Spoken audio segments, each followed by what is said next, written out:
have an attempt at 5.92. So the fellas out on the track for the men's 800 metres, 2 laps of the track, and what a field this is. 8 men in this field have broken 1:43, 4 of them have run 1:41. And if I tell you that in the history of this discipline, 10 men have run in the 1:41s, and 5 of them have been this year. Speaks to the incredible quality of 800-metre running through 2024. The meeting record is very vulnerable. It's 1:44.6 by Kinyamal 3 years ago of Kenya. Let's have a look at this field, though. Sieradski will be the pacemaker. He's going to take them out. He's due to take them out 49.8. Hobbs Kessler, one of the slowest in the field, but he was third in the Lausanne 1500. He's in good form. 3:30 he ran there. He's a 1:43 performer.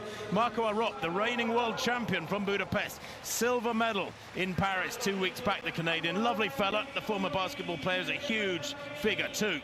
He's out in lane 8. There is the world, the Olympic champion, Emmanuel Wanyonyi, the second fastest man in history, with that win in Lausanne 3 nights ago. Gabriel Tual of France, 6th in the Olympic Games. The European champion from Rome, he goes in 6th. Max Bergin there shares a lane with Preston, France. Bergin, the young Briton, personal best in his Olympic semi-final. He finished 8th in the Olympics. Preston was a semi-finalist. Bryce Hoppel, well, he was 4th in the Olympic Games, the American. He's a prolific racer, loves to get out and compete. The American champion, and he's so consistent. He's in good form, 4th in Lausanne last Thursday.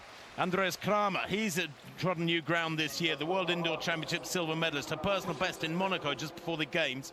He's with Atawi in lane 3. Kinyamal and Kitlinski share lane 2. Kinyamal, by the way, twice Commonwealth Games champion, but he's almost lost in this field, the Olympic semi-finalist. Kitlinski of Poland's a 1:45 performer. He'll be up against it here. And Chemeningwa of Kenya. Well, he's a new name this year, but he's 26. He was 4th in Monaco in 1:42. Didn't compete in Paris. But watch Wanyonyi here. This could be quick. So only the world record of David Rudisha from 2012, 1:40.91, and the name Rudisha stands between Wanyonyi and the world record. I think Rudisha has run that run 4 times faster than Wanyonyi, but he is the second fastest man in history. Look at Arop there in the yellow. Huge character, isn't he? Eases up into second place behind Sieradski, the pacemaker, and he's doing a good job too. Sieradski stretches them out. That's nice and safe because it's quite a big field for an 800. But Arop, well, he loves to be towards the front and to put the others under pressure. And also, Hannah, of course, if you're running up the inside line, you're running the shortest line. Arop loves to front run. He loves a hard race. He got a bit caught up with the pacemaker in Lausanne.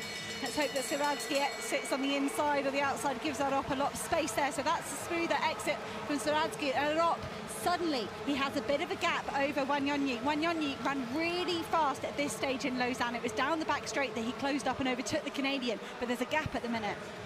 So Arop has about 5 metres. If he knows that, and he has a little glance over his shoulder there. Going into the final bend now, the Canadian might have stolen too much ground here for Wanyonyi to get back to. He is super strong, is Marco Arop. 1:41 this year in the Paris Diamond League, just a month or so before the Games, and he's got this now. The gap is 10 metres. Watch the clock. It was 49.3 at 400. He was probably 49.6, something like that. This is super fast. The gap is massive. He comes to the line, and watch the clock here. It's going to be super fast. 1:41.87, yet another meeting record.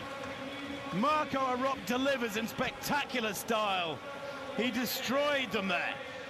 Never gave them a chance. Wanyonyi got within about 3 or 4 metres of the bell. Arop pushed it hard, put his foot down on the throttle, down the back straight, and opened up an insurmountable gap with 200 to go, and then just went further and further away. That was true dominance, Hannah, against a fabulously strong field. 1:41.87. I thought he was going to run a little bit quicker, and maybe he needed some competition, that last 150, to get him dragged out to a quicker time. For me, Arop there, I think he learned from Lausanne and he pushed down that back straight. He didn't let Wanyonyi back into the conversation at all, and I think that was the right decision tactically. But I think you're right, Tim, a bit of help perhaps in the last 150, and we might have seen Arop go even quicker. But just the fact we've seen so many 141s this season, the men's 800 is stacked, it's so deep, and it's incredibly exciting, and he's left a load of other 141 guys a couple of seconds down the track. But Arop, I think tactically he made the right moves to secure the win, but I think the energy expenditure over the whole race, over the 800, might have cost him maybe half a second or so. He was starting to fade in the last 50. Well, 141.86 for Marco Arop, and look at that. That was pretty easy. He says just hold his hands aloft there. He's run 141.20, so half a second or so quicker than that. But that is astonishing. The daylight between him and the Olympic champion and Bryce Hoppel there, the Olympic fourth placer, was absolutely massive. And that's nice. Marcin Lewandowski, great 800-meter runner himself, who transformed into a solid 1,500-meter runner, recognizing the caliber of that run.